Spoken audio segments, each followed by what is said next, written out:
نحمده ونستعينه ونستغفره ونعوذ بالله من شرور أنفسنا ومن سيئات أعمالنا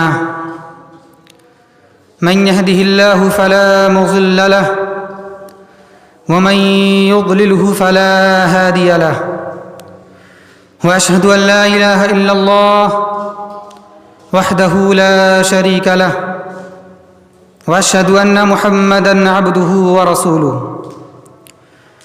فأعوذ بالله من الشيطان الرجيم بسم الله الرحمن الرحيم يا أيها الذين آمنوا اتقوا الله حق تقاته ولا تموتن إلا وأنتم مسلمون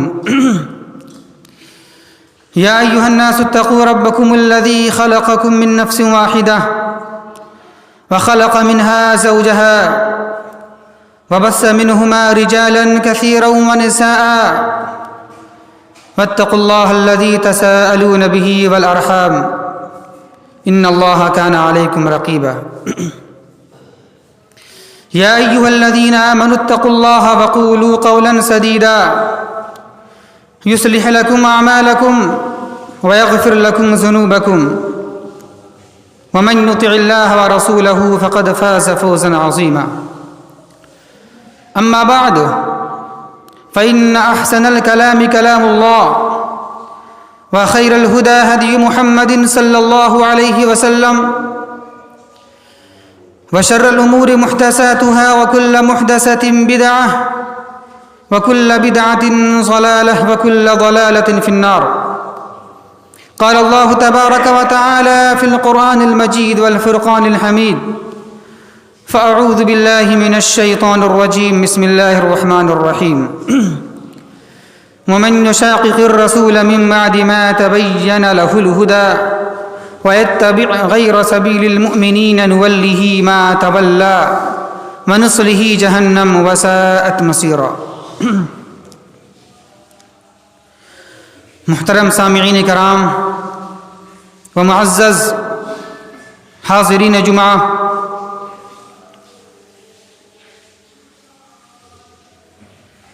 منہج سلف کی اہمیت و ضرورت پر ہمارا خطاب چل رہا تھا۔ گزشتہ ہفتے یہ بات آپ کے سامنے آئی کہ منہج سلف کا معنی مفہوم کیا ہے، منہج سلف کو جاننا کیوں ضروری ہے۔ اگر منہج سلف کو نہیں سمجھے، نہیں جانے تو اس کے نقصان، اس کا بگاڑ کیا ہو سکتا ہے، یہ ساری باتیں آپ کے سامنے اس سے پہلے آ چکی ہیں۔ آئیے آج ہم دیکھتے ہیں کہ گمراہ فرقوں کا مختصر تعارف اور اس کے عقائد و نظریات کیا ہیں، یہ ہم انشاءاللہ آج ہم دیکھیں گے۔ محترم سامعین کرام، اسلام کے اندر جتنی گمراہ فرقے ہیں، جتنے باطل فرقے ہیں، ان تمام فرقوں کی گمراہی کی بنیاد صرف اور صرف ایک ہے، وہ یہ ہے کہ ان تمام لوگوں نے اصل جماعت، صحابہ کی جماعت، منہج سلف، صحابہ کی فہم کو چھوڑ دیا اور نتیجہ یہ ہوا کہ وہ گمراہ ہو گئے۔ آئیے ذرا ہم اس کی تفصیلات دیکھتے ہیں کہ اسلام میں فرقہ بندی کی ابتدا کیوں ہوئی، کیسے ہوئی، اور اسلام میں بنیادی طور پر گمراہ فرقے کتنے ہیں اور اس کے عقائد و نظریات کیا ہیں، یہ ساری باتیں آج ہم انشاءاللہ ہم دیکھتے ہیں۔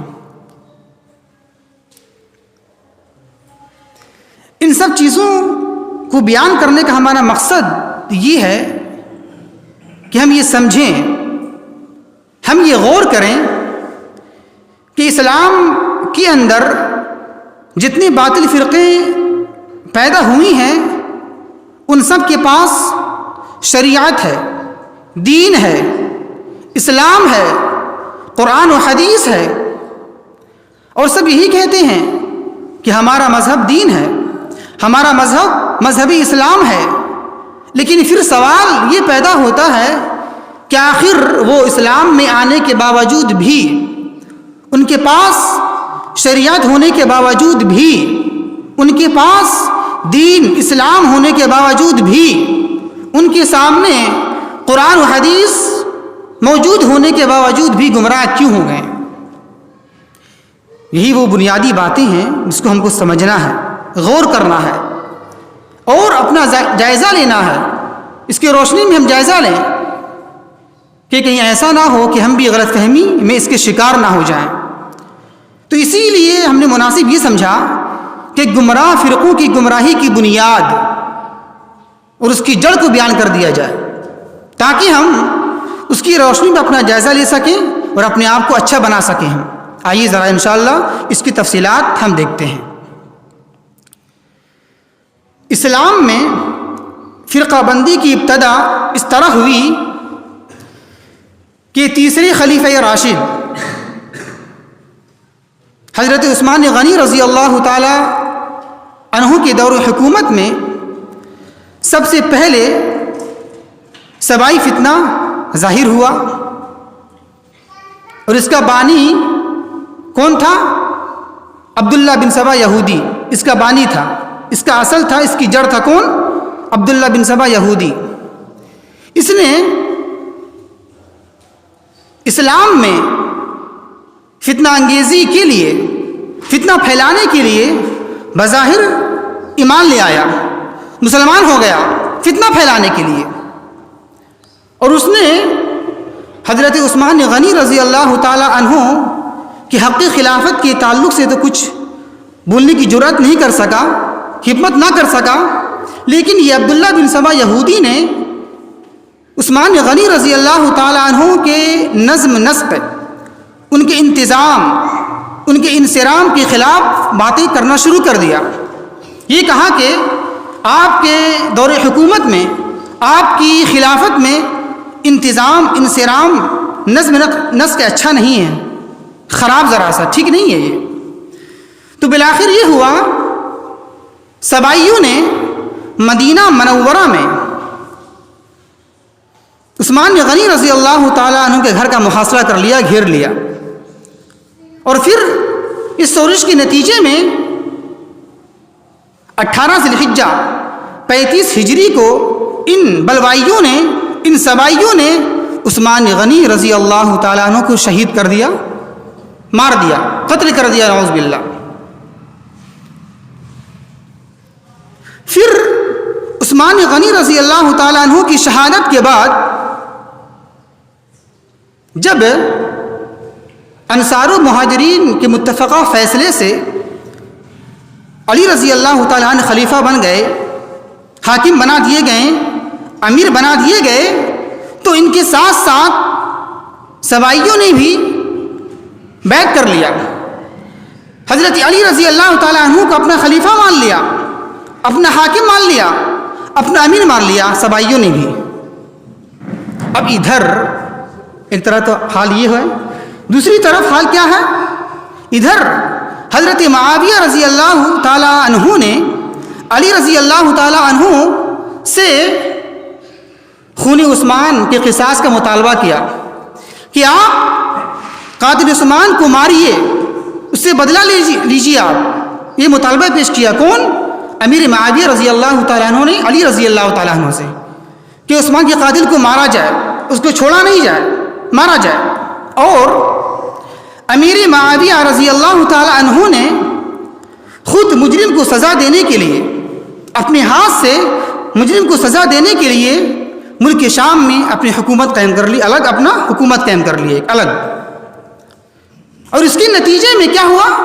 جب امیر معاویہ رضی اللہ تعالیٰ عنہ نے الگ سے اپنی طرف سے شام میں حکومت قائم کر لی، تو اب اس کے نتیجے میں حضرت معاویہ رضی اللہ تعالی عنہ اور حضرت علی رضی اللہ تعالیٰ عنہ کے درمیان اختلاف ہو گیا، انتشار ہو گیا، بگاڑ پیدا ہو گیا۔ اب اس کے نتیجے میں دونوں کی جماعتیں، دونوں کی لشکر، کس کی لشکر؟ امیر معاویہ اور علی رضی اللہ تعالیٰ عنہ کی لشکر، دونوں کی جماعتیں، دونوں کی لشکر ایک دوسرے کے خلاف جنگ آمادہ ہو گئی، میدان پر اتر آئیں، اور بالآخر نتیجہ اس کا یہ نکلا کہ جنگ صفین، جنگ جمل کا واقعہ پیش آ گیا اس کے نتیجے میں۔ اور اس جنگ میں، جنگ صفین میں، جنگ جمل میں بہت سارے صحابہ کرام قتل کیے گئے، مارے گئے۔ آخر کار حضرت عمر بن عاص رضی اللہ تعالیٰ عنہ کی تجویز میں انہیں پیشکش کی، یہ مشورہ دیا، تجویز یہ دیا کہ اتنا مار کاٹ ہو رہا ہے، خون خرابہ کیا جا رہا ہے، تو ایسا کیا جائے فریقین کے درمیان، طرفین کے درمیان قرآن مجید کو، کلام اللہ کو حکم مان لیا جائے، جو فیصلہ ہوگا وہ ہم مانیں گے ہم۔ تو چنانچہ سارے صحابہ اس پر متفق ہو گئے، مان لیا، چلو کوئی بات نہیں، ٹھیک ہے۔ لیکن سبائی لوگ جو عثمان غنی رضی اللہ تعالیٰ عنہ کو قتل کیا تھا، یہ چاہتے نہیں تھے کہ مسلمانوں کے درمیان صلح ہو، مصالحت ہو جائے، امن قائم ہو جائے، نہیں چاہتے تھے یہ لوگ۔ کیا چاہتے تھے؟ یہ فتنہ پرور لوگ، سبائی لوگ، مار کاٹ ہو، خون ریزی ہو، خون خرابہ ہو، مسلمان مارے جائیں، قتل کیے جائیں، یہ اس کی چاہت تھی، کس کی؟ سبائیوں کی۔ تو بالآخر کیا ہوا؟ یہ چاہت تھی، لیکن یہ چاہت قبول نہیں کیا گیا۔ تو اسی بنا پر انہوں نے تحکیم، یعنی قرآن مجید کو جو فیصل بنانے کا مشورہ ہوا، اس کو فیصل مان لیا جائے، حاکم مان لیا جائے، اس کے خلاف علی رضی اللہ تعالیٰ عنہ کی ایک جماعت سبائیوں نے کیا کیا؟ اس کی مخالفت کیا، مکمل تردید کیا، کس کی؟ علی رضی اللہ تعالیٰ عنہ کی، کہ ہم نہیں مانیں گے، اس کی مخالفت کیا پرزور طریقے سے کہ ہم یہ حکم نہیں مانیں گے ہم، اور علی رضی اللہ تعالیٰ عنہ کی اطاعت سے نکل گئے، بغاوت کر لیا، اور اپنی الگ جماعت بنا لی، اپنی گروہ بنا لیا۔ اور اس کا کہنا یہ تھا، ان سبائیوں کا جو نکل گئے تھے علی رضی اللہ تعالیٰ عنہ کے خلافت سے، ان کی اطاعت سے، ان کا قول یہ تھا، ان کا کہنا یہ تھا کہ حضرت علی نے اللہ کے علاوہ کسی انسان کو حکم مان لیا ہے، حاکم مان لیا ہے، اور یہ قرآن مجید کے عروج سے شرک ہے، اور ایسا کرنے والا مشرک ہے۔ اللہ بیان کرتا ہے قرآن مجید کے اندر، افغیر اللہ ابتغی حکما، اللہ بیان کرتا ہے کیا؟ افغیر اللہ ابتغی حکما، کیا تم لوگ اللہ کے علاوہ کسی اور کو حکم مانتے ہو، حاکم مانتے ہو، جج مانتے ہو؟ تو اس سے معلوم یہ ہوا اللہ کے علاوہ کسی انسان کو حکم مان لینا، حاکم مان لینا، یہ شرک ہے، اور ایسا کرنے والا مشرک ہے۔ تو چنانچہ حضرت علی کافر ہو گئے، مشرک ہو گئے۔ تو اب کیا کیا ان سبائیوں نے؟ علی رضی اللہ تعالیٰ عنہ کی خلافت سے نکل گئے، اطاعت سے نکل گئے، بغاوت کیا، اور یہ اعلان کر دیا کہ نعوذ باللہ ثم نعوذ باللہ، حضرت علی رضی اللہ تعالیٰ عنہ کافر ہو گئے، مشرک ہو گئے، اس کی اطاعت ہم نہیں کریں گے۔ تو سبائیوں کا ایک بہت بڑی جماعت، ایک بہت بڑا گروہ حروراہ، کیا ہے نا، حروراہ کے مقام پر علی رضی اللہ تعالیٰ عنہ کے اطاعت سے نکل گئے، بغاوت کر لیا۔ تو اسی مناسبت سے، اسی وجہ سے خارجی کو حرورہ خارجی بھی کہا جاتا ہے۔ کیا کہا جاتا ہے؟ حروری خارجی بھی کہا جاتا ہے، کس کو؟ خارجیوں کو۔ تو اب خارجیوں کا بنیادی عقیدہ کیا معلوم ہو گیا؟ معلوم یہ ہوا، عقیدہ بنیادی یہ ہے خارجیوں کا کہ وہ حاکم وقت کے خلاف، خلیفہ وقت کے خلاف بغاوت کرتے ہیں، خروج کرتے ہیں، اس کی اطاعت سے نکل جاتے ہیں۔ یہ معلوم چلا خارجیوں کا عقیدہ۔ تو اب اس طرح اسلام کے اندر سب سے پہلا خوارج کا فرقہ ظہور ہوا، پیدا ہوا۔ سب سے پہلا فرقہ کون؟ خوارج، یہ ظاہر ہوا۔ اور اس کی بنیادی عقائد یہ ہیں، عقیدہ یہ ہے کہ حاکمی وقت کے خلاف بغاوت کیا جائے، خروج کیا جائے، اس کی اطاعت نہ کی جائے، اس کی اطاعت سے نکل جایا جائے، یہ اس کی بنیادی عقائد ہیں۔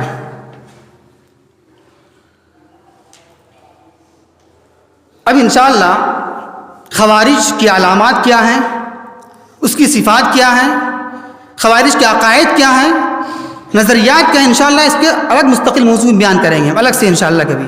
اس کے عقائد، اس کی صفات، اس کی علامات، اس کی پہچان کیا ہے، مستقل موضوع ہم بیان کریں گے بعد میں انشاءاللہ۔ تو بہرحال معلوم یہ ہوا کہ سبائیوں کا ایک بہت بڑا گروہ علی رضی اللہ تعالیٰ عنہ کی اطاعت سے نکل گیا تو اسے خارجی کہا جاتا ہے۔ یہ ہے اسلام کا سب سے پہلا فرقہ۔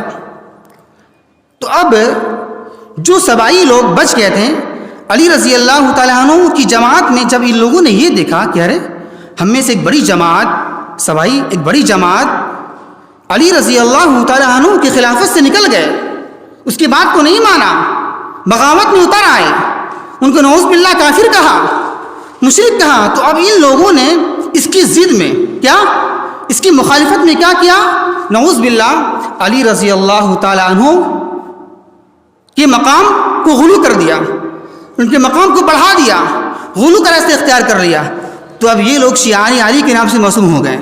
جن لوگوں نے، جو سبائی لوگ بچ گئے تھے علی رضی اللہ تعالیٰ عنہ کی جماعت میں، اب ان لوگوں نے کیا کیا، اس کی مخالفت میں، خوارج کی مخالفت میں غلو کر دیا علی رضی اللہ تعالیٰ عنہ کے تعلق سے، تو اب یہ لوگ شیعان علی کے نام سے موسوم ہو گئے۔ تو اس طرح خوارج کی ضد میں، خوارج کی مخالفت میں ایک فرقہ دوسرا شیعہ پیدا ہو گیا۔ اسلام کا دوسرا فرقہ ہے یہ شیعہ، دوسرا فرقہ خوارج کی مخالفت میں ظاہر ہوا۔ اور شیعہ کا بنیادی عقیدہ یہ ہے کہ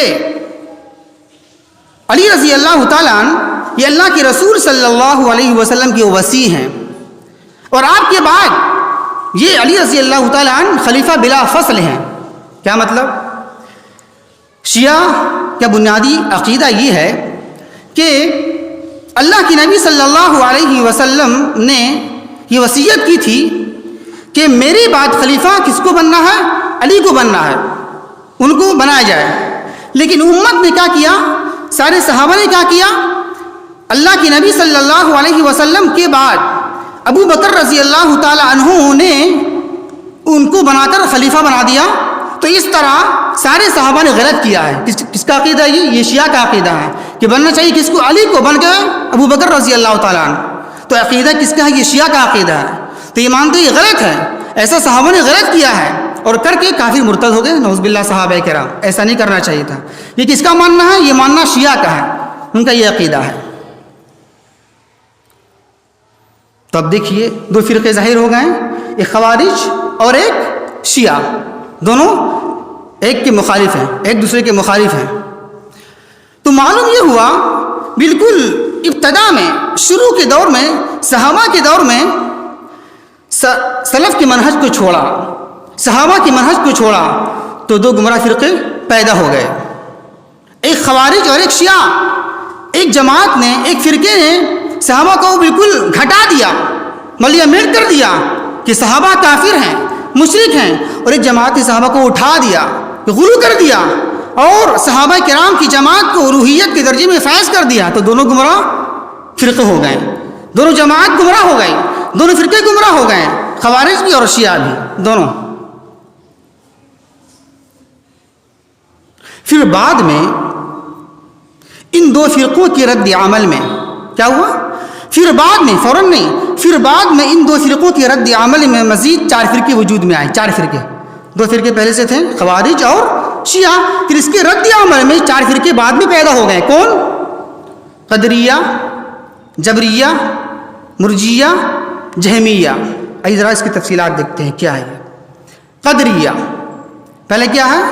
قدریہ، یہ فرقہ، اس کا بانی معبد جہنی تھا، جو عبد الملک بن مروان کے دور حکومت میں بصرہ میں ظاہر ہوا۔ اس کا عقیدہ یہ تھا اور یہ عقیدہ گڑھا کہ نعوذ باللہ تقدیر کچھ بھی نہیں ہے، تقدیر کو نہیں مانیں گے ہم، اس لیے تقدیر کا انکار کر دیا، تقدیر وغیرہ کچھ ہے بھی نہیں ہے، جو کچھ بھی ہوتا ہے اس دنیا میں انسان کی اپنی مرضی سے ہوتا ہے، جو بھی ہوتا ہے دنیا میں انسان اپنی مرضی سے کرتا ہے، اپنی چاہت سے کرتا ہے، اس میں اللہ کی کوئی چاہت مرضی شامل حال نہیں ہوتی ہے، نعوذ باللہ۔ ہر چیز انسان کی اپنی مرضی سے ہوتی ہے، اللہ کا دخل اس میں ہے ہی نہیں ہے، اللہ کی مرضی اللہ کی مشیت اس میں ہے ہی نہیں ہے۔ تو یہ اس طرح اس نے فرقے نے اپنی باتوں کو پھیلایا، اس طرح فتنہ ہو گیا سب جگہ۔ تو اب اس طرح قدریہ کے نام سے ایک فرقہ بن گیا، یہ ہے پہلا فرقہ قدریہ ایک۔ دوسرا کیا ہے؟ جبریہ۔ جبریہ یہ قدریہ کی ضد میں اٹھا، قدریہ کی مخالفت میں اٹھا۔ قدریہ کا عقیدہ کیا ہے؟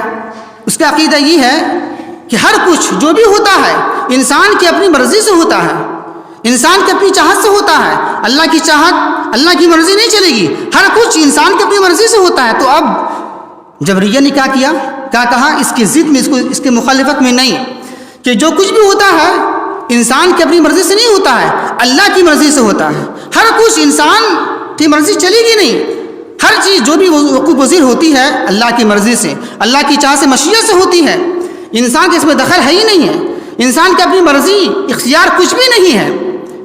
انسان برا کام کرے نیک کام کرے، اس کا ذمہ دار اللہ تبارک و تعالیٰ ہے، چاہے برا کام ہو دنیا میں یا اچھا کام ہو، اس کا ذمہ دار کون ہے؟ اللہ، انسان نہیں ہے۔ اس لیے کہ اللہ ہی نے یہ کہا ہے، یہ فیصلہ کر دیا ہے کہ آئندہ یہ کام ہوگا، نیکی ہونے والا ہے، بدی ہونے والی ہے، تو اس کے ذمہ دار انسان نہیں، اللہ ہے، نعوذ باللہ۔ تو اب جبریہ نے یہ عقیدہ بنا لیا کہ انسان مجبور ہے، اختیار کچھ ہے ہی نہیں ہے، جو بھی کام ہو انسان کی طرف سے، برا ہو یا نیکی والا کام، سب کرنے والا اللہ ہے، اس کا ذمہ دار اللہ تبارک و تعالیٰ ہے۔ یہ ہے کون؟ جبریہ۔ تیسرا مرجیہ۔ مرجیہ یہ خوارج کے ضد میں ظاہر ہوا، یہ خوارج کے ضد میں ظاہر ہوا، اور اس کا بانی کون تھا؟ حسان بن بلال مزنی، جو شہر بصرہ سے اٹھا، ظاہر ہوا۔ اس کا عقیدہ یہ تھا، اس کا نظریہ یہ تھا، یہ گڑھا عقیدہ، کہ مومن ایمان لانے کے بعد جتنا چاہے گناہ کر لے، کچھ بھی نقصان ہونے والا اس کا نہیں ہے۔ ایک مومن ایمان لانے کے بعد جتنا چاہے گناہ کر لے، جو چاہے گناہ کرے، اس کو کوئی نقصان ہونے والا نہیں ہے۔ جس طرح ایک کافر جتنا چاہے نیکی کر لے، کچھ ہونے والا فائدہ نہیں نہ ہے، اسی کے برخلاف ایک مومن جو چاہے گناہ کر لے، کوئی نقصان ہونے والا نہیں ہے۔ کس کا عقیدہ تھا؟ مرجیہ کا عقیدہ تھا، مرجیہ، یہ بھی غلط۔ چوتھا کیا ہے؟ جہمیہ۔ ہشام بن عبد الملک کے دور حکومت میں ایک شخص جعد بن درہم نکلا، ظاہر ہوا، اور اس نے اللہ کی صفات کا انکار کر دیا، اللہ کی صفات کو نہیں مانا، کہ ہم اللہ کی صفات کو نہیں مانیں گے۔ صفات اللہ کی کیا ہیں؟ اللہ کی آنکھیں ہیں، اللہ کی قدم ہے، اللہ کے دو ہاتھ ہیں، اللہ اترتا ہے ہر رات، ہے نا حدیث میں، اللہ ہنستا ہے، یہ صفات اللہ تبارک و تعالیٰ کے ہیں۔ تو کیا کیا اس جہمیہ فرقے نے؟ اللہ کی صفات کا انکار کر دیا، نہیں مانا۔ اس کا بانی کون تھا؟ جعد بن درہم، اور کوفے کے اندر اس کا ایک شاگرد تھا، شاگرد، اس کا نام کیا تھا؟ جہم بن صفوان۔ تو یہ بڑا چرب زبان تھا، فصیح اللسان تھا، بڑا اچھا بیان کرنے والا تھا۔ تو اب اس نے کیا کیا؟ اپنے استاذ کی تعلیمات کو، اس کی عقائد کو، اس کے نظریات کو خوب پھیلایا، نشر کیا۔ تو اب کیا ہوا؟ اس کے نشر کرنے کی بنا پر فتنہ ظاہر ہو گیا۔ تو اب جہم بن صفوان کے نام پر ایک فرقہ جہمیہ وہاں سے نکل گیا، ظاہر ہو گیا۔ تو یہ ہے اب کتنے فرقے ہو گئے؟ پہلے 2 تھے اور یہ 4، کتنے؟ 6۔ خوارج، شیعہ، قدریہ، جبریہ، مرجیہ اور جہمیہ، یہ 6 فرقے ہیں۔ جمہور اہل علم یہ بیان کرتے ہیں کہ اسلام میں بدعت و ضلالت کی اصل جڑ اور بنیاد یہی گمراہ 6 فرقے ہیں، یہی گمراہ 6 فرقے، اصل جڑ جو ہے، اصل یہ 6: خوارج، شیعہ، قدریہ، جبریہ، مرجیہ، جہمیہ۔ باقی ان میں سے ہر ایک کی 12 شاخیں ہیں، ذرا غور کیجیے گا۔ اصل جو ہیں گمراہ فرقے اسلام میں کتنے ہیں؟ 6، ذرا غور کیجیے گا۔ خوارج، شیعہ، قدریہ، جبریہ، مرجیہ اور جہمیہ۔ پھر ان میں سے ہر ایک کی 12 شاخیں ہیں، تو کتنے ہو گئے ٹوٹل؟ 72 ہو گئے نا۔ جب 6 ہیں اور 6 میں سے 12 نکالے کتنے ہوں گے؟ 72 ہو جائیں گے۔ تو مجموعی طور پر گمراہ فرقوں کی تعداد کتنی ہو گئی؟ 72 ہو گئی۔ تو اس طرح اللہ کے نبی صلی اللہ علیہ وسلم کی بات ثابت ہو گئی، نبی کی حدیث کیا ہے؟ رسول نے ابو داؤد ترمذی کی حدیث ہے، جناب محمد رسول اللہ صلی اللہ علیہ وسلم نے بیان فرمایا کہ یہودی 71 فرقے میں بڑھ گئے اور نصارہ 72 فرقے میں بڑھ گئے، اب میری امت 73 فرقے میں بڑھ جائے گی، میری امت 73 فرقے میں بڑھ جائے گی، کلھا فی النار الا واحدہ، قلنا من ہی یا رسول اللہ صلی اللہ علیہ وسلم، قال ومن علی مثلی ما انا علیہ اليوم واصحابی۔ جناب محمد رسول اللہ صلی اللہ علیہ وسلم نے ارشاد فرمایا کہ سب جہنمی، 73 میں سب جہنمی، ایک جنتی۔ تو صحابہ کے نام نے عرض کیا اے اللہ کے رسول صلی اللہ علیہ وسلم وہ جماعت کون سی ہوگی، ذرا مجھے بتائیں آپ۔ تو جناب محمد رسول اللہ صلی اللہ علیہ وسلم نے یہ بیان کیا ما انا علیہ اليوم و اصحابی، جس پر آج میں ہوں اور میرے صحابہ ہیں۔